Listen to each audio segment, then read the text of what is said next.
Hi అండి. Sunday వచ్చిందంటే చాలు ఫుల్ వర్క్ అండి. వారం అంతా రొటీన్గా సాగితే సండే మాత్రం ఫుల్ బిజీ అయిపోతాం. ఎక్స్ట్రా వర్క్స్ అన్నీ ఈరోజే చేసుకోవాలి.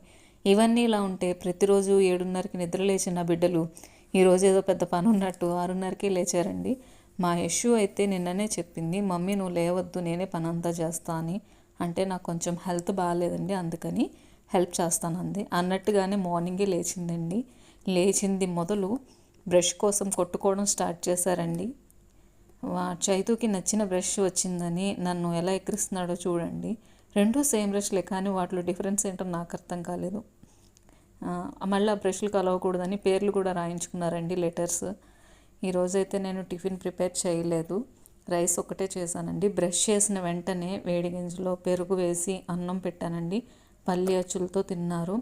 నా పిల్లలని కాదండి, నేను ఏం పెట్టినా తింటారు, నన్ను అస్సలు సతాయించరు. తిన్న తర్వాత యశు ఫ్లోర్ అంతా క్లీన్ చేసేసిందండి. ఇద్దరు తిన్న గిన్నెలని కడిగేసింది. అందుకేనండి ప్రతి ఇంట్లో ఒక ఆడపిల్ల ఉండాలి అని అంటారు కదా. చిన్న వయసులోనే తల్లి పనులన్నీ పంచుకుంటుంది నా బంగారు తల్లి. మండే ఎగ్జామ్స్ ఉన్నాయని చదువుకోవడం స్టార్ట్ చేసిందండి. ఈవినింగ్ షార్ట్స్ కూడా తీసింది.